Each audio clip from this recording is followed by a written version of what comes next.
What a good dog. What a good dog. Yes. Welcome to River Road Farm.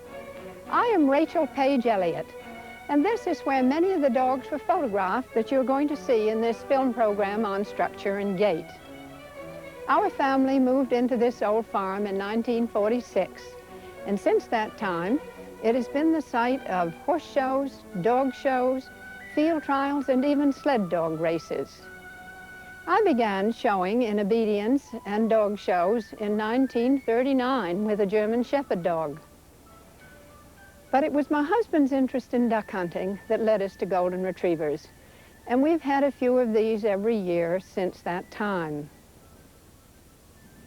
Our dogs have earned degrees in obedience trials, championship titles in dog shows, and we've competed successfully in field trials. I've always been interested in the anatomy and structure of horses and dogs, and in the mid-50s I began taking slow-motion movies to satisfy my own curiosity.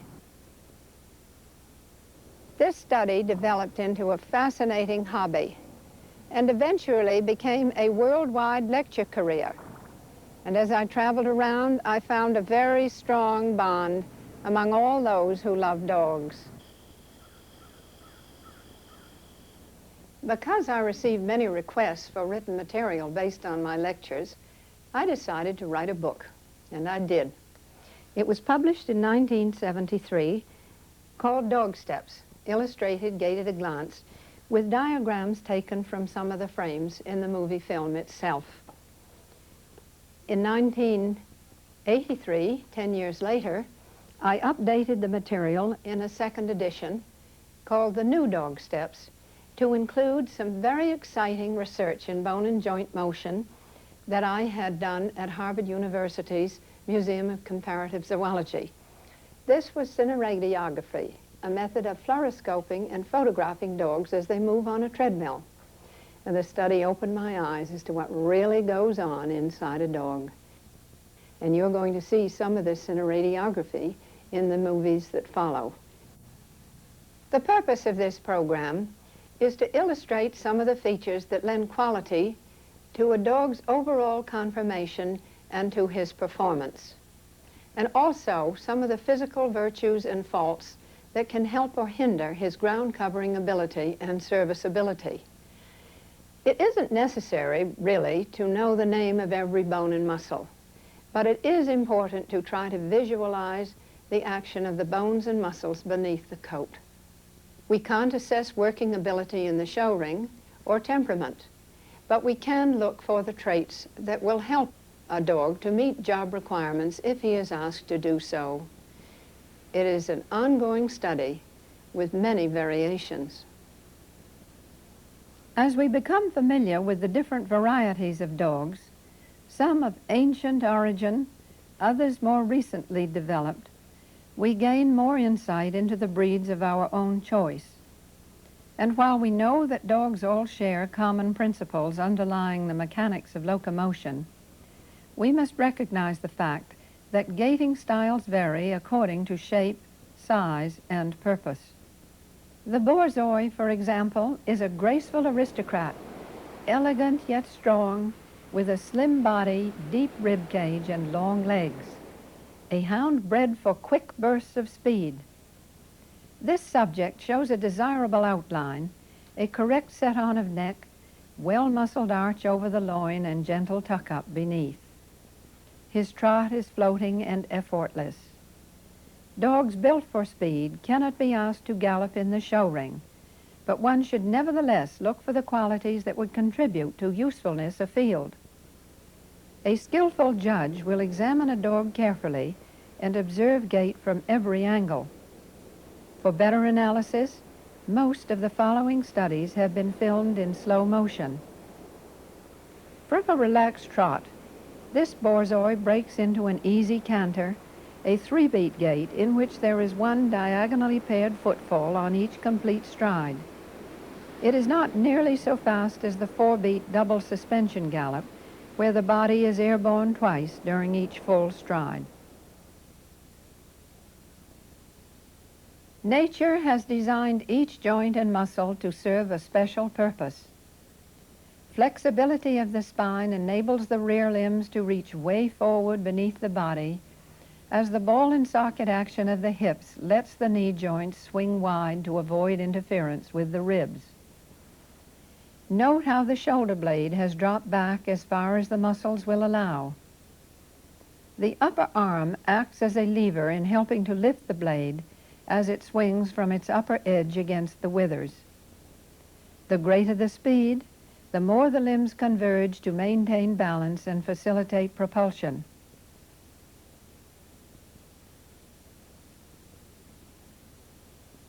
A Rhodesian ridgeback is another example of this principle.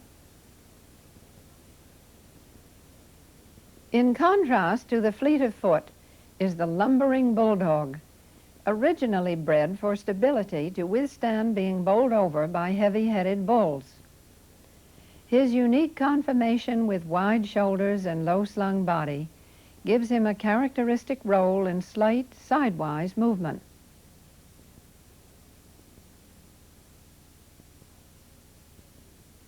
Free, high-stepping action with good drive distinguishes the tiny Italian greyhound.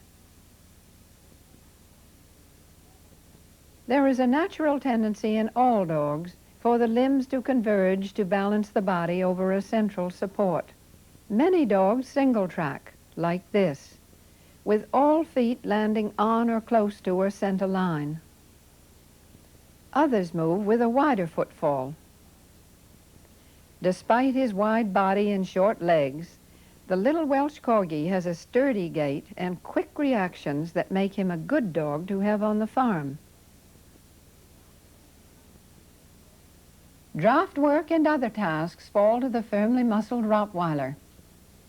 This dog's driving force is transmitted directly and smoothly from strong hocks and stifles through the back into the forehand. How can we tell if these pups will be good working dogs? One of the essentials is an inherent desire to work. Although it is their first encounter with cattle, these Australian shepherds instinctively surround and hold this small herd.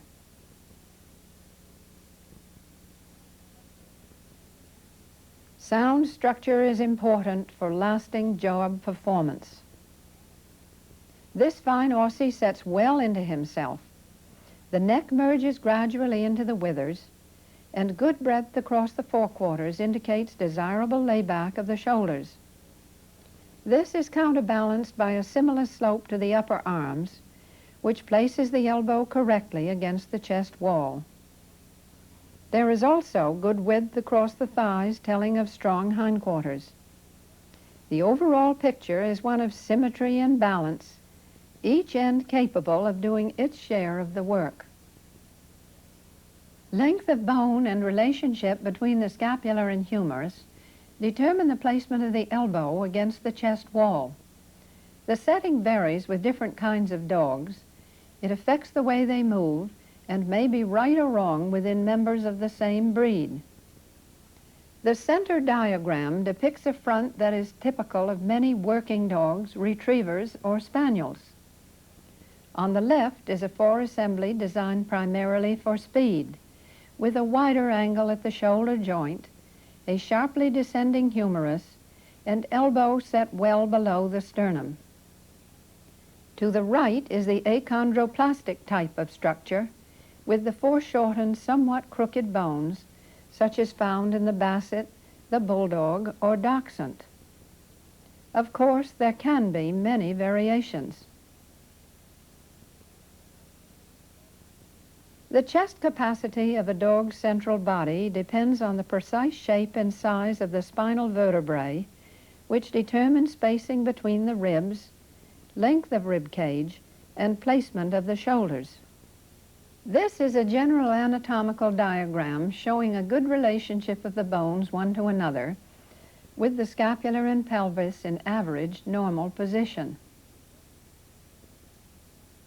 The first 3 or 4 ribs are quite vertical and flat because they are the main support of the trunk and provide a smooth gliding surface for the blades, while rearward the function of the more curved ribs is for breathing expansion and housing vital organs. Between the last ribs and the pelvis is the loin area, usually referred to as the coupling. Shoulder layback, that is, the angle of the scapula, can be determined by feeling along the scapular spine that runs up the center of the blade, and normally concurs with the apex of the second of the spinous processes, or withers.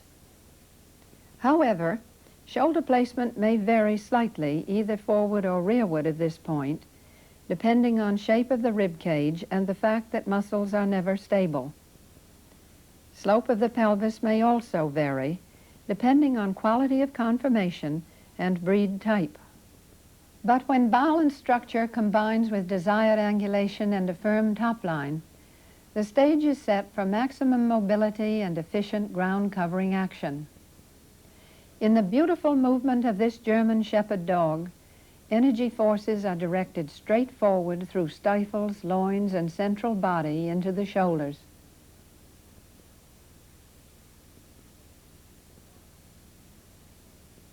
The trot is considered the best gait for showing coordination and the relationship of the bones one to another.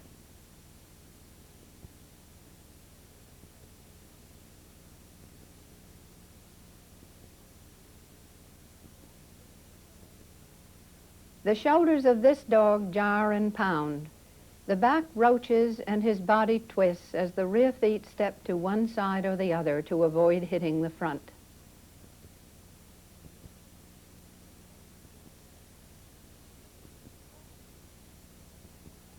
He often paces, the lateral gait in which the legs on the same side move together. Confirmed by X-ray, this dog was afflicted with severe hip dysplasia, one of numerous bone diseases that can cause gaiting irregularities. Whatever the reason, pacing is unacceptable in the American show ring. A quick jerk on the leash helps switch this lateral gait into a diagonal trot, and usually improves the top line. Function determines form. The dachshund's low chest line creates a keel on which to rest and frees the elbows for digging. It also lends a convenient shoehorn effect for sliding backwards out of burrows. This Doxie has good flexion in her stifles and hocks, coordinated with free action in front. Here is an inside look at her shoulder assembly and forelegs through cineradiography. As we showed you earlier, these pictures were made by fluoroscoping and photographing the dog as she moved on a treadmill.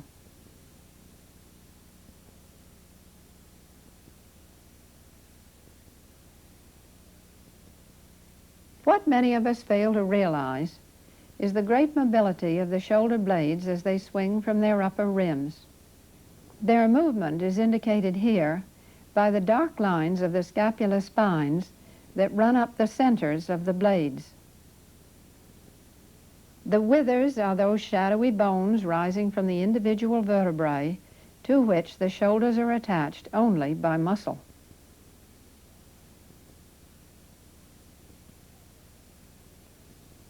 Typical of the Whippet is the well-inclined croup and low tail set.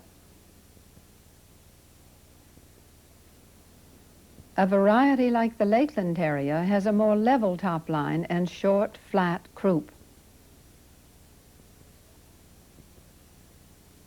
Though one feature may influence the other, the slope of the croup and angle of the pelvis are not one and the same.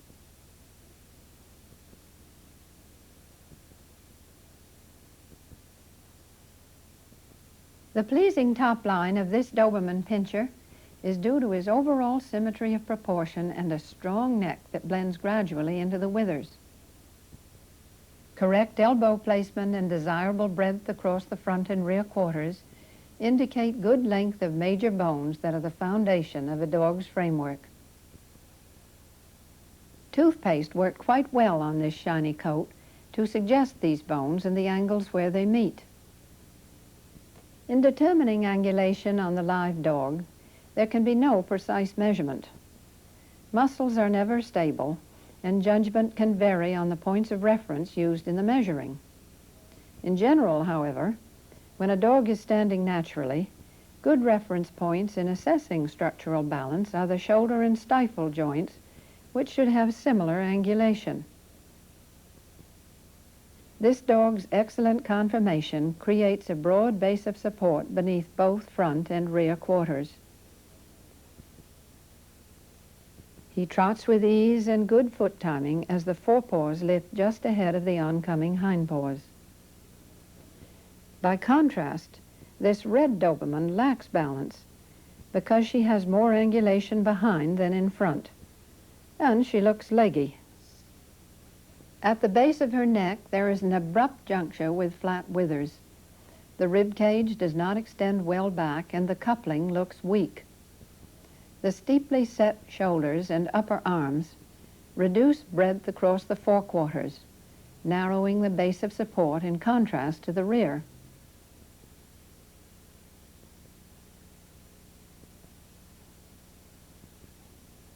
As a result, front mobility is restricted, and thrust from the more angulated rear forces the forelimbs into full extension too high above the ground.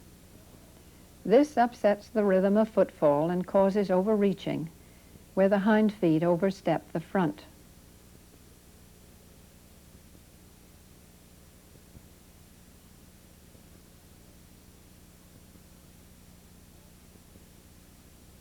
To avoid such interference, she often paces, like this. Upward flipping of the pads to delay footfall, called padding, is another compensation for a front that is out of balance with the rear. The good head carriage, strong working back, and correct tail set contribute to the beautiful top line of this Irish Wolfhound. As rear thrust is transmitted smoothly through the stifles, loins, and central body, it is counterbalanced by the cushioning effect of the forelimbs. Watch the shoulders and thighs.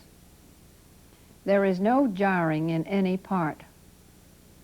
He is a picture of symmetry and coordination.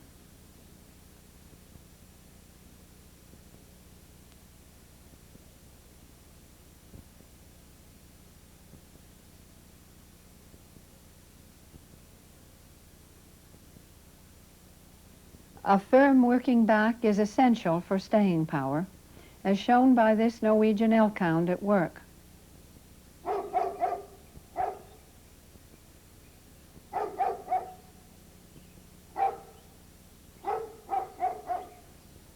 The steep, narrow rear of the elkhound on the left contrasts with the better hindquarters of the dog on the right, whose moderate angulation is correct.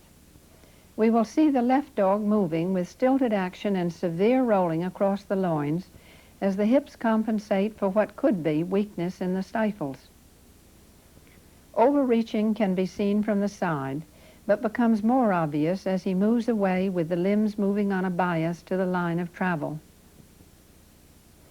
Called crabbing, this term comes from the sea crab that moves in sidewise fashion.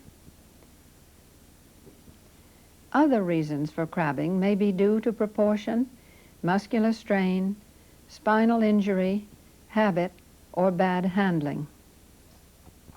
Heart and willingness often take a dog farther than physical structure would indicate. Here, a 12-year-old Dalmatian just recovering from surgery refuses to let this horse and cart leave without him. There are certain limitations to assessing a dog on a lead line as opposed to when he is playing his natural role. See how the tight leash pulls up the front and spoils the trotting rhythm of this fine dog. The same thing happens here until the handler loosens the lead.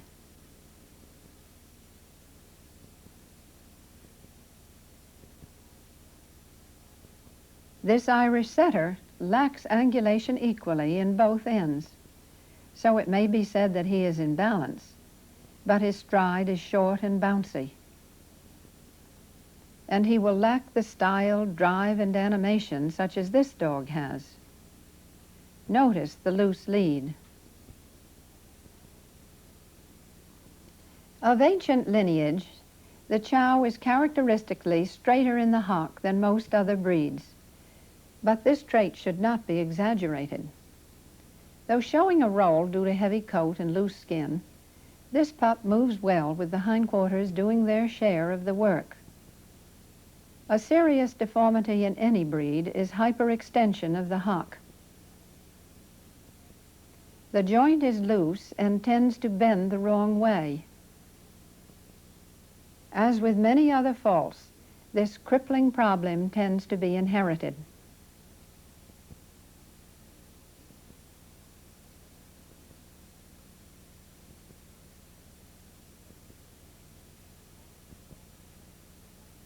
Horsemen often say that the hock is the most important joint in the animal's body.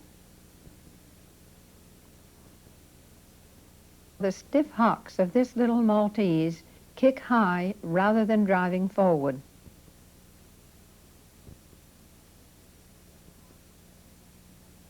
Stiff hocks that lack flexion are called sickle hocks. The term comes from the farm tool that has a rigid joint where the handle meets the blade. The faulty sickle hocks of these tiny Chihuahuas allow no backswing of the lower legs. The stifle joints are also stiff, as roached backs and padding fronts compound the problem.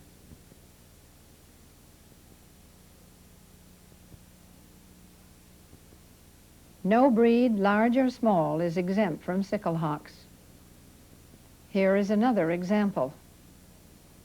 By contrast, this Kerry Blue Terrier exhibits strong forward drive through flexible joints that contribute to his smooth, lively trot.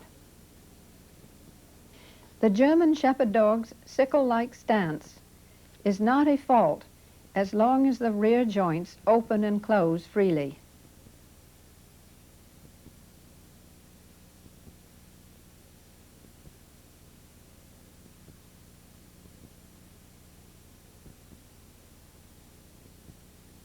Good drive helps any young man catch up with the lady of his choice. There she is. What a tasty dish. There's a vivid contrast between the conformation of this fox terrier and this one.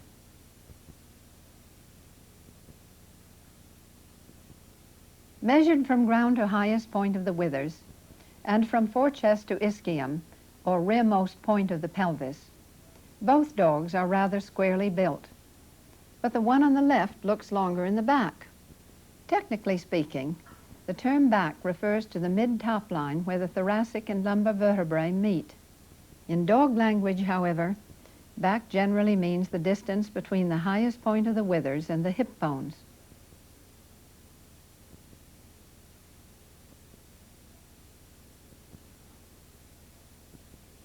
Qualities that shorten and strengthen the back of this terrier are the pleasing neckline and properly inclined shoulders, the good rib cage, short coupling, and good breadth across the hindquarters.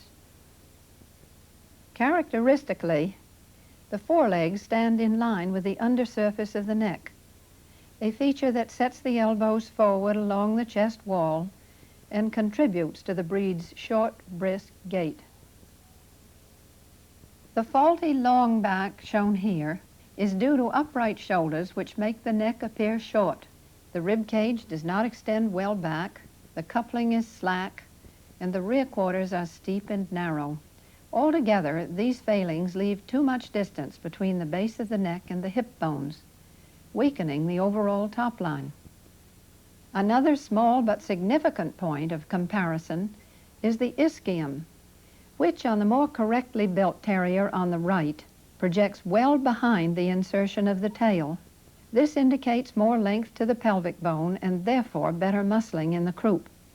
Compare this feature with the terrier on the left.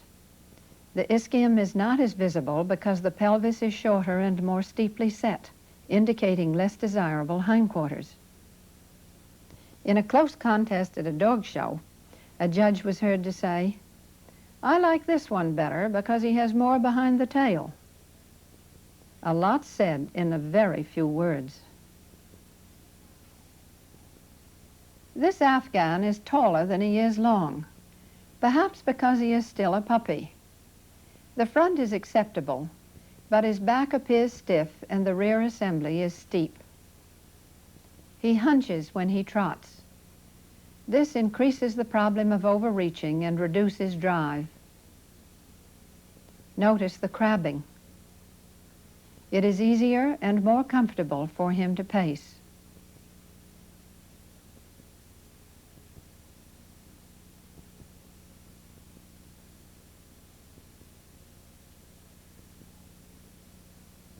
If we saw this hound in the show ring, we could easily conclude that he would not be an efficient galloper in the field.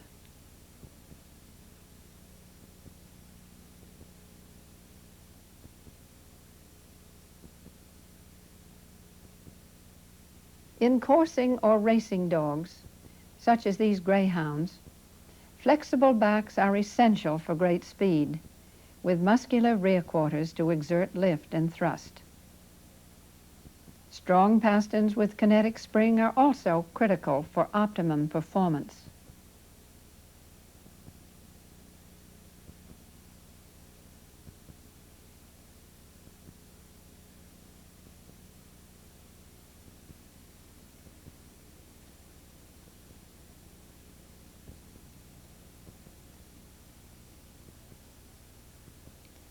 Whatever a dog's purpose, willingness and good attitude make for effective teamwork.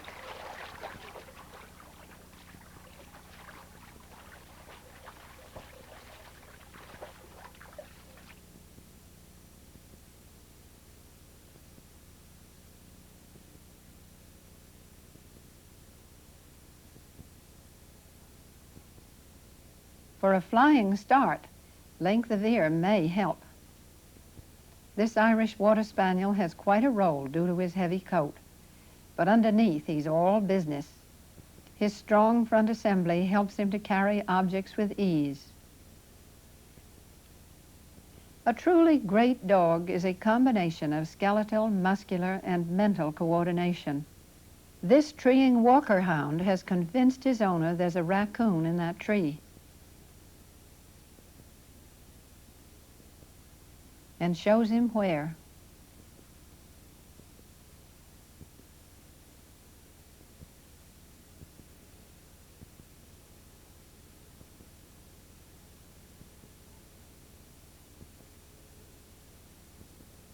Within this remarkable and complex machine, each muscle is consistent in its origin and insertion, regardless of the dog's size or shape, and each has its special function. Some we can feel with our fingers, but to visualize what takes place, we need to understand something about how the major muscles work. We'll discuss a few. First, watch the play of muscles in this fine Rhodesian Ridgeback. Thrust and spring is transmitted smoothly through her firm central body into the shoulders. The outline at the base of a dog's neck is created chiefly by the trapezius muscles that flow forward over the cervical or neck vertebrae and rearward over the thoracic. These muscles anchor along each side of the scapular ridge and hold the blades within the anatomical boundaries fixed by the shape of the chest. Their function is to lift and flex the shoulders, like this.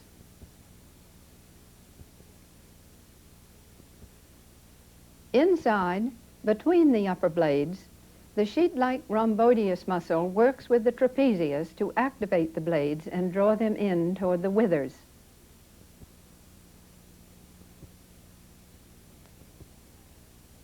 The serratus ventralis muscle serves as a fibrous sling between the shoulders and surface of the ribs. It is often called the hang muscle because it helps carry the trunk and has much to do with smooth movement. Along the lower chest, the pectoral muscles stretch from sternum to the humerus. The pectorals help lift the trunk, extend the shoulder joints, and pull the limbs in and back. They can be seen on this Vizsla.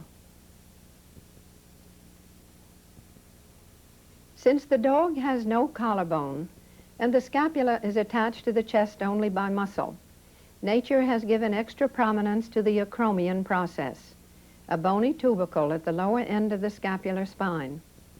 This provides more room for heavy muscling needed to control movement of the shoulder joint. Moving X-rays show what happens inside.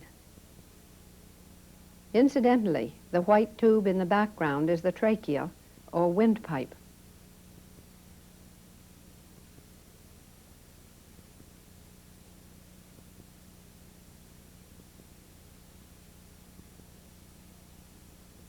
The latissimus dorsi muscles that fan up along the sides of the rib cage help pull the trunk forward. They also help draw the limbs in against the trunk, as well as rearward with flexion of the shoulder joints. Look closely at the lean rib cage of this ridgeback and try to visualize the muscle action.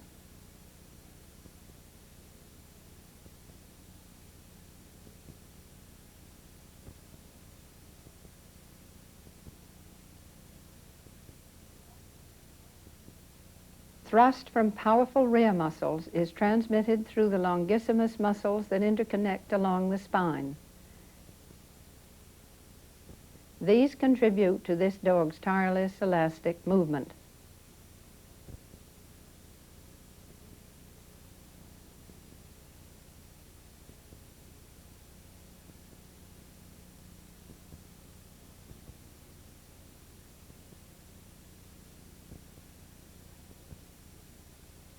Firm muscling and good structure enable this incredible machine to perform well.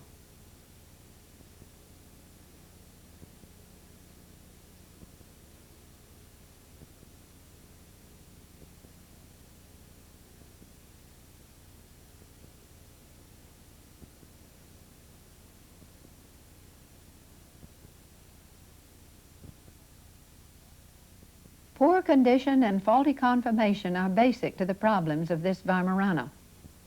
Her weak muscles let the trunk slump between the steeply set shoulders.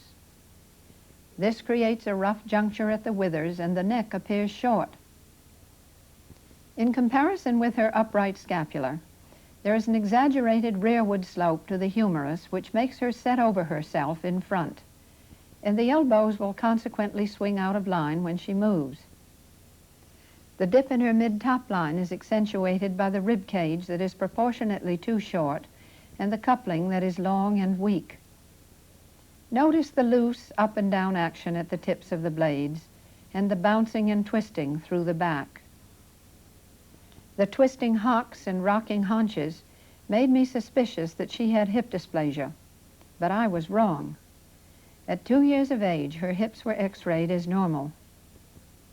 It would appear that her poor rear action was compensation for the more serious trouble in front.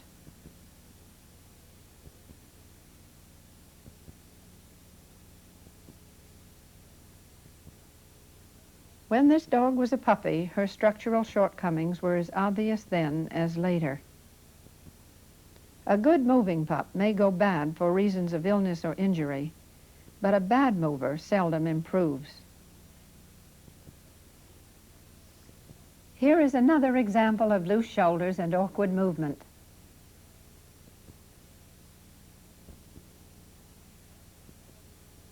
Cineradiography shows how the blades swivel and cross, and the chest sags low within the pectoral girdle.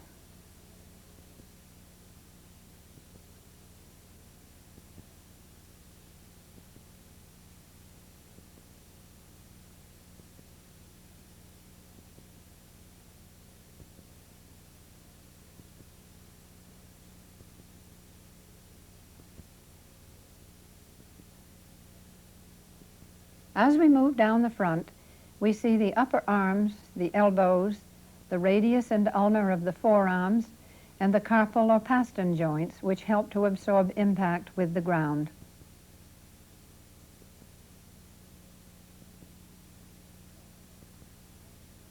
In the rear, notice how the femoral heads move in the hip sockets. The hock joint consists of several small bones and should not be confused with the rear pasterns.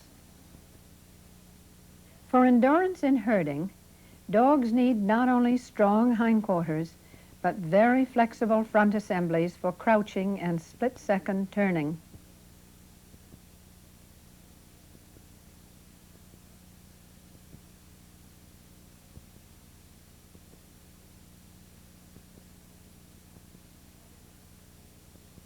Because of the nature of their work, the blade tips can often be felt slightly above the withers even when standing, not to be mistaken for loose or badly positioned shoulders.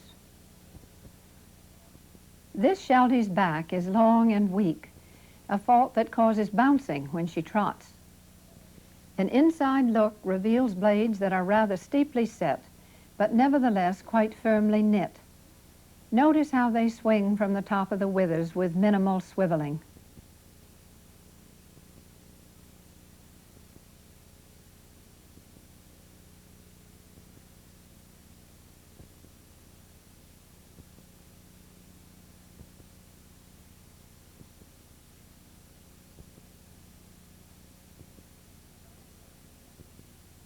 However, the lumbar span sags, giving reason for the up and down motion. The slight upward tilt of the spine where it joins the sacrum contributes to the too flat croup and poor tail set. Red lines in the diagram show this faulty relationship.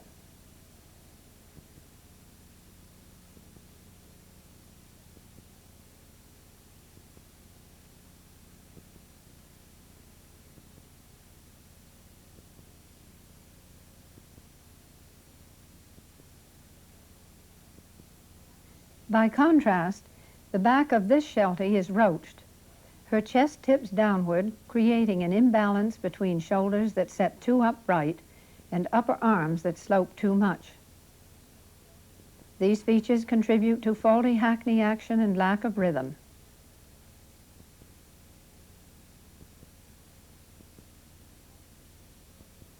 When galloping, she looks quite like a fox.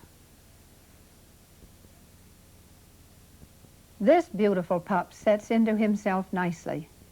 The strong neck blends into the withers, telling of well-placed shoulders, and there is correct relationship with the upper arms. Note the good top line and strong hindquarters. He trots with ease, spring, and good foot placement. When choosing a puppy, keep an eye on those that trot freely with minimum twist to the body.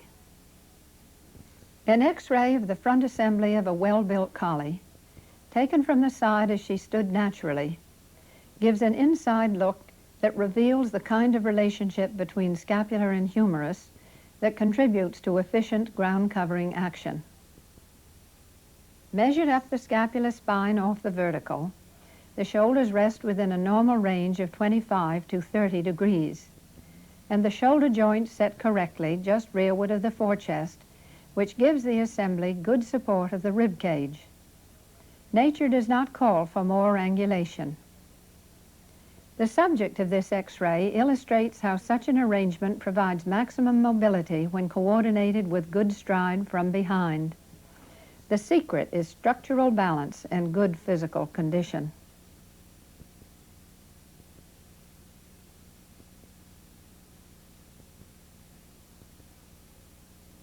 In this diagram, one line shows a workable 30-degree setting of the shoulder blade in comparison with a line indicating an untenable slope of 45 degrees.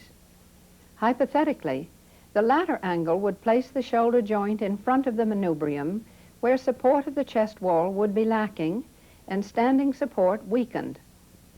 Furthermore, starting from such a position, any lift and inward swing of the assembly would cause the inner shoulder muscles to interfere with the cervical structure.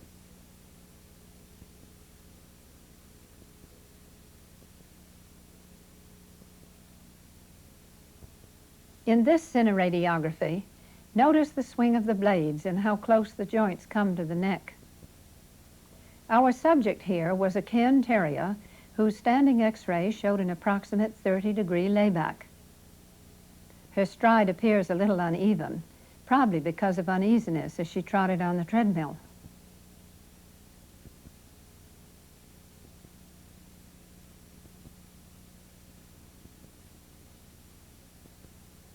Since there can be no clinical accuracy in measuring bones and angles on the live dog, it would seem far wiser to judge the quality of structure in terms of mobility rather than figures.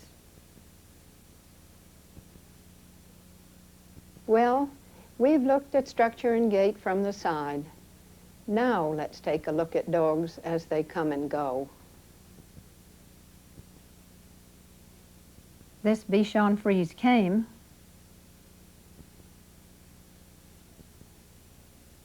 and then he went.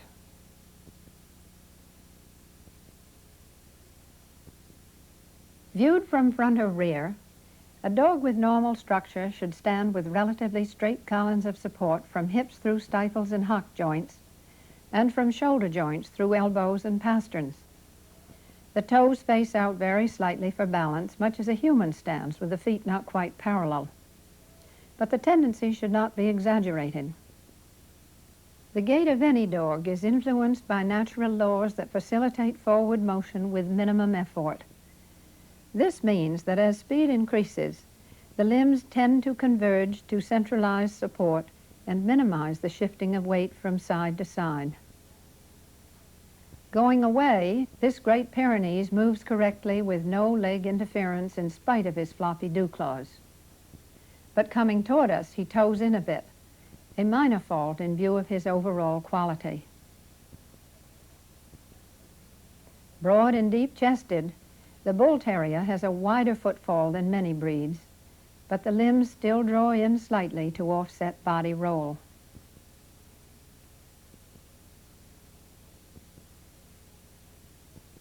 This single-tracking Belgian sheepdog demonstrates the breed's unique tendency to move in a circle because of his herding instinct.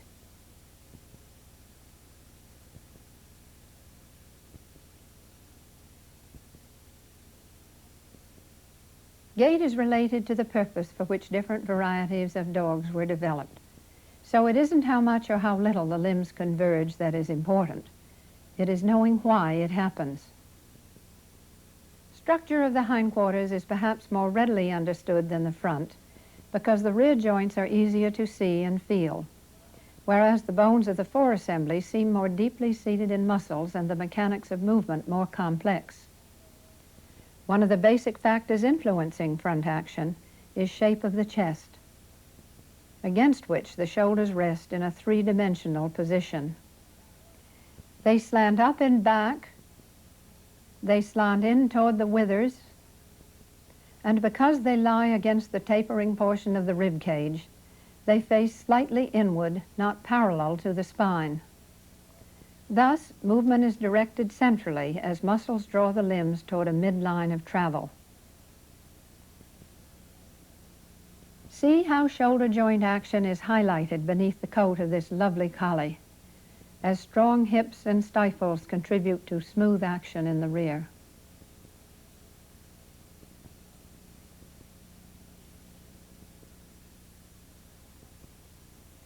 A dorsoventral view of a fox terrier galloping on a treadmill shows the shoulder blades gliding over the narrowing part of the chest. Notice how the ribs move back and forth with pull of the muscles, and how the heart has room to move within the chest cavity. Look closely at the good stance of this Samoyed and the equally good stance of this German Shepherd. How a dog stands gives some indication of how he will move. As we have said previously, the pasterns should be relatively straight when viewed from the front, with the middle toe slightly off-center for balance. As the dog moves and the limbs swing inward, normal flexion of the pasterns prevents interference with the supporting legs. And just before full extension, a slight rotation lets the feet land squarely with the central toes taking the thrust as weight passes over the forelimbs. Watch the way this fine Samoyed places his feet.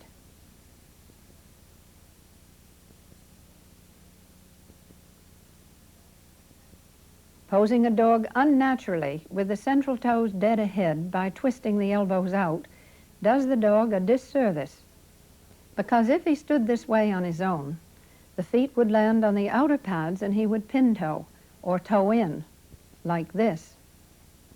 As a young dog, this ridgeback always followed when his mistress was horseback riding. But as he grew older, joint discomfort developed and he preferred to stay home. Unsound structure subjects joints to uneven pressure that causes wear and tear on cartilage and bones. This dog's poor front is obvious even as he moves away. However, the rear action is good.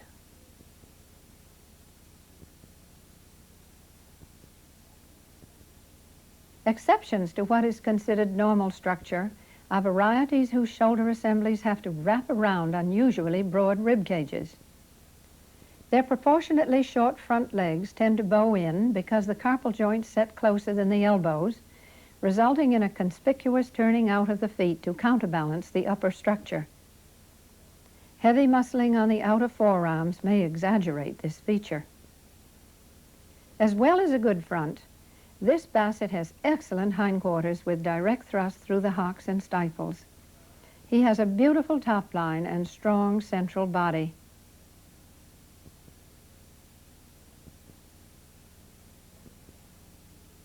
Low to the ground with seemingly no straight lines, the Dandy Dinmont is a rugged little terrier. This subject also moves well.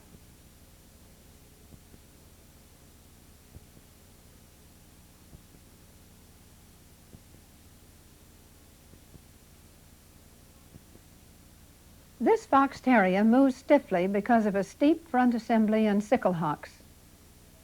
Inward swing of the limbs is restricted, and the footfall is too wide. Parallel action like this is often caused by a tight lead.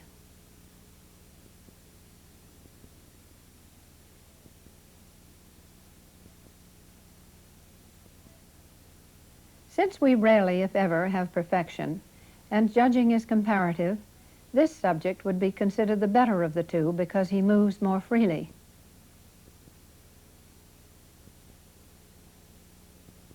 In this diagram, he is outlined on the right.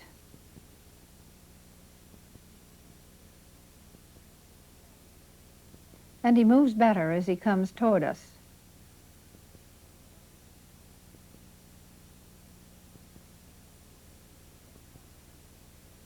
Good conformation and free movement are essential for top quality. Viewed from any angle, this handsome Scottish Terrier moves well.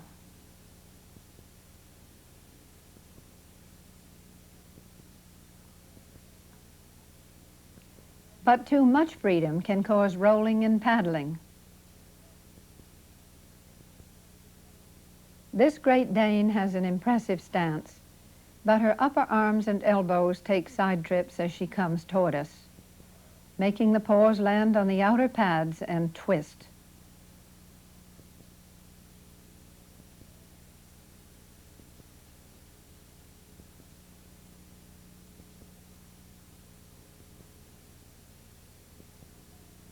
The severe elbowing out of this German Shorthaired Pointer would greatly reduce stamina in the field. Twisting pasterns called winging and weak hocks seriously impaired this dog's usefulness. Shown in harness as the right wheel dog, he strains to the side, in contrast to the straighter pull of his teammate on the left. Flat, splayed feet are due to weak knuckles and unusually thin pads, subjecting the paws to injury and strain. Carpal joints that break inward too much weaken limb support. The shallow chest and tight elbows are basic to this dog's gaiting problem. Pasterns that give too much place undue strain on tendons and ligaments.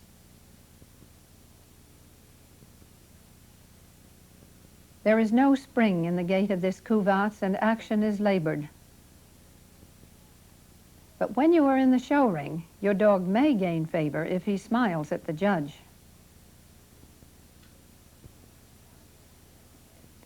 Sound structure is essential for continued ease in jumping. The strong pasterns of this 7-year-old Catahoula cattle dog help lift the front just before push-off from the rear. His back folds as he clears the bar, then stretches as the limbs extend in a gradual landing angle.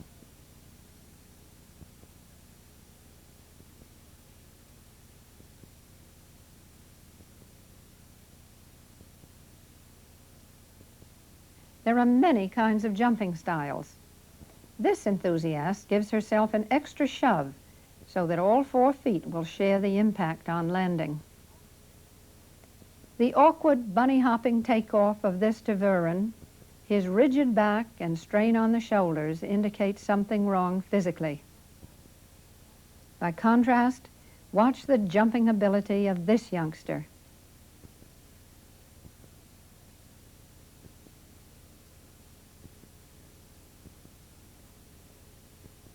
What a show-off. Though horses are built differently from dogs, many similar terms are used to describe structure and ways of moving. Hackneying, for example, is a highly stylized gait for which certain strains of horses have been developed. The elevated head carriage and sloping shoulders give lift and bend to the forelimbs, as lively hock action lends elegance to the overall effect. The alert little miniature pincher is one of the toy breeds calling for animated Hackney-like action. Here is a different min pin that has an incorrect paddling or goose-stepping stride due to a steep front assembly and sickle hocks. Her faulty action is even more evident as she approaches, and she definitely resents criticism. In a quite different sense, the term hackneying refers to faulty action when a dog with a steep fore assembly resorts to exaggerated lift and bend of the front limbs to delay and minimize interference with the longer strides of a more angulated rear. And this throws the gait out of rhythm. The striking phase of the front paw is not coordinated with the expended thrust from the rear paw on the same side, and diagonal action is also irregular. Smooth, ground-covering movement with no wasted effort is what we are looking for. Coursing hounds that trot with ease are usually smooth gallopers.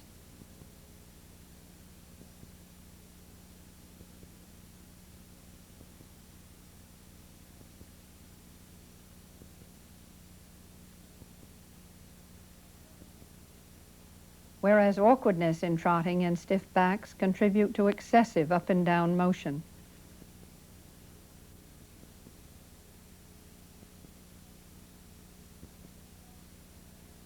This dog's narrow, shallow chest and poorly developed pectoral muscles affect placement of the elbows, called tied elbows, and seriously restricts front action.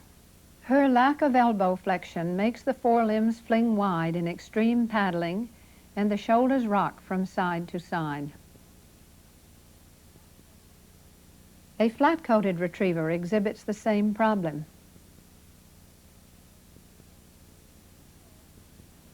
This dog has sound conformation which is necessary for staying power, whether working a field or pulling a load. But an unsound dog, such as this one, would lack the strength and endurance to work over a long period of time. The fault of crossing slackens speed and wastes energy. Improper handling may create problems that are not there, but that is not the reason for this Afghan's crossing and brushing. Twisting and tumbling should never be confused with the old English sheepdog's natural tendency to move with a slight roll. This breed is rather squarely built, usually a trifle lower at the shoulders than at the loins. The rear quarters are broad, heavily muscled with low-set hocks, features that contribute to a slow, tireless amble when driving herds to market. However, he should be able to trot freely like this, showing a moderate, almost forward roll as the legs shift from one diagonal to the other, made more evident by the heavy coat. His galloping style is vividly described as elastic. Coat behavior can be a clue as to what really goes on beneath. Here, a 12-year-old poolie trots with minimum flounce, signifying good structure. But to tell whether he's going or coming, it may help to look for the tongue.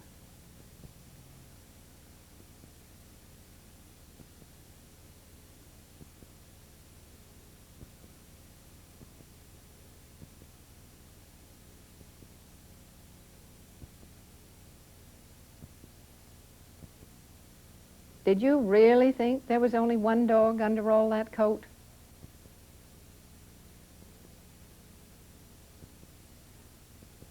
When rear action is correct, the limbs swing smoothly with no twisting.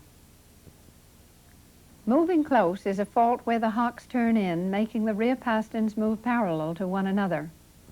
This weakens the line of support and reduces drive. Notice how this dog's thighs jerk. The cause may rest in any or all of the rear joints.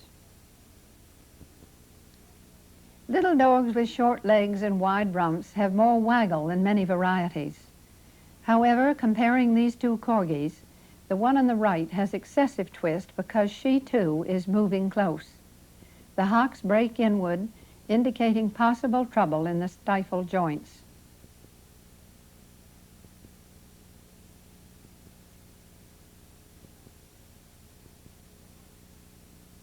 A more serious hindrance to efficient gaiting can be the fault of cowhocks, where the lower legs turn out, clearly illustrated by this attractive little mongrel.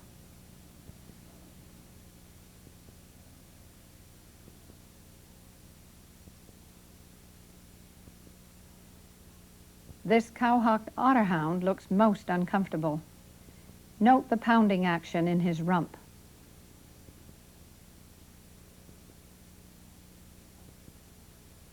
Close kin to sickle hocks are spread or barrel hocks, where the hocks twist out and cause towing in or even crossing. This kind of action may also stem from trouble in the stifles, which twist in as the hocks twist out. Landing heavily on the forelegs is called pounding, and in time the shoulders may become overly muscled because the front must compensate for weakness in the rear quarters. Note the low head carriage and lack of drive. Here, the trouble is hip dysplasia. Looking from underneath, this diagram shows an imperfect fit between the femoral heads and the hip sockets. An arrow points to the site of the problem. Such a condition creates irregular pressure points and causes varying degrees of discomfort. Moving X-rays, also from underneath, from which the preceding diagram was drawn, show how such malformation causes the femoral heads to pull away from the base of the sockets.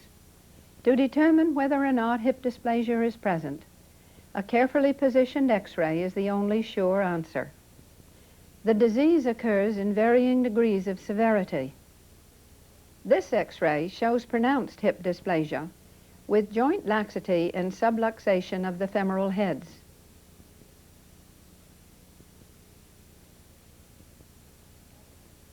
Even more severe is the crippling malformation seen here, where the badly deformed femoral heads are outside the flattened hip sockets. Though environment may play a part in the presence of hip dysplasia, heredity is considered to be a major cause. The subject of this X-ray was considered to have excellent hip formation, with normally shaped femoral heads seated deeply in the hip sockets. Turning our attention to the bottom of the frame, we see the lower ends of the femurs, or thigh bones, where the patellas, or kneecaps, are situated correctly in the trochlear grooves. The patellas play a crucial role in the stability and movement of the stifle joints or knees. Any tendency of these little bones to slip from one side or the other is called patella luxation, and gaiting irregularities ensue. An indication of the problem is when a dog may resist flexing the stifle joints by swinging the legs outward, as in the case of this Cairn Terrier. In this diagram, drawn from his X-ray, red dots in the right drawing show how the patellas have slipped to the outside of the trochlea grooves. In the left drawing, red dots indicate normal placement of the patellas. Here is the X-ray of this Cairn Terrier. Note that though the patellas are displaced, the hips are normal.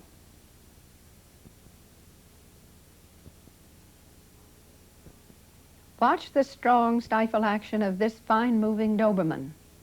The drive is straight ahead with no twisting.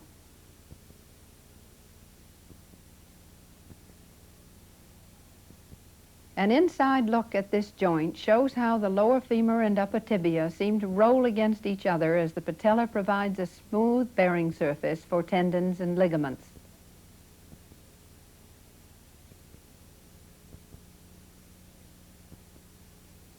As simple as it may appear, the stifle is a complex joint and very vulnerable to strain or injury. But abnormalities also tend to be inherited.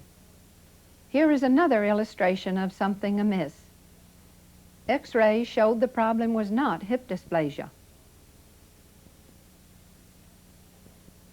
As this setter walks slowly around the observer, notice how the joints twist, with occasional reluctance to bear full weight. Whatever the cause, the problem appears to rest in the stifles. The skipping action of this pretty Lhasa Apso is another symptom of patella luxation.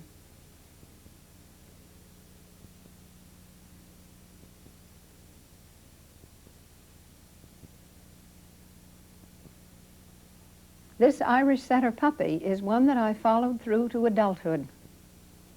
At the age of 8 weeks, the elbows looked too prominent and he stood quite cowhocked. Both features became more obvious when he gaited.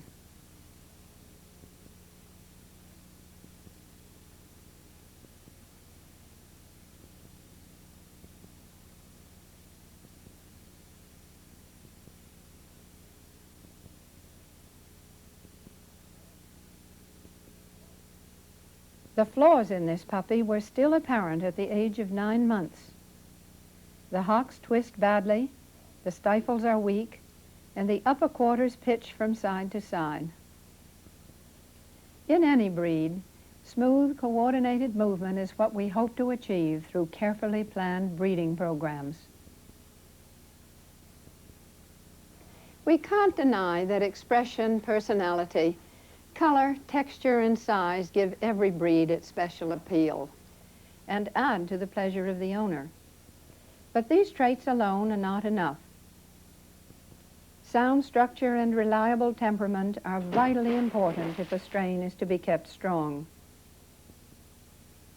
We may be looking for a pup to serve a special role, or we may want just a trustworthy family companion. In any case, we should turn to the breeders who know what to look for and what to avoid. In this way, we can increase the chances of selecting a puppy that will be not only a credit to his owner, but what is more important, a credit to his own breed.